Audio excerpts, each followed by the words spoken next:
আমার সমস্যাটা কি সত্যি আমি নিজে বুঝতে পারি না। কাজ না করে আমার কি হয়, 1 মিনিটও বসে থাকতে পারি না, কেন জানি না। ভেবেছিলাম আগের বারে রথে জেঠুর সাথে প্রচণ্ড ঝগড়া হয়েছিল, তাই রথে কোনো কাজে হাত দেব না।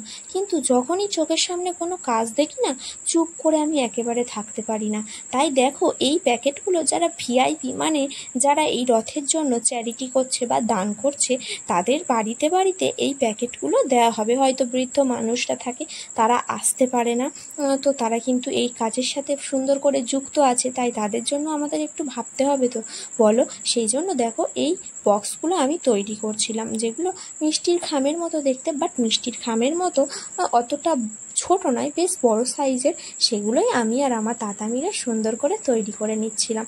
তোমরা কারা কারা কোনো অনুষ্ঠানে এইরকমভাবে সুন্দর করে ঠোঙা তৈরি করেছো তোমরা কিন্তু অবশ্যই কমেন্ট করে জানাবে। এরকমভাবে ঠোঙা তৈরি করতে কিন্তু আমার বেশ ভালো লাগছিল। এদিকে দিয়াঙ্কও আমার হেল্প করছিল। রথের সমস্ত যোগাড়যন্ত্র প্রায় হয়ে গেছে, আর আজকে যেহেতু উল্টো রাত আর আমাদের বাড়িতে খাওয়া দাওয়ার সমস্ত ব্যবস্থা আছে, তাই আজকের সোজা রথে আমি যাই রথের সাথে, বাট উল্টো রথে আমাদের বাড়ির মোটামুটি কেউ যায় না, কেননা বাড়িতে প্রচণ্ড পরিমাণে কাজ থাকে, রান্না, খাওয়া, মানুষদেরকে আপ্যায়ন করা। আর হুট করে যদি আমরা রথ থেকে ঘুরে চলে আসি, আমাদের নিজেদের শরীর উইক লাগবে, 2-3 ঘন্টা হাঁটার ব্যাপার।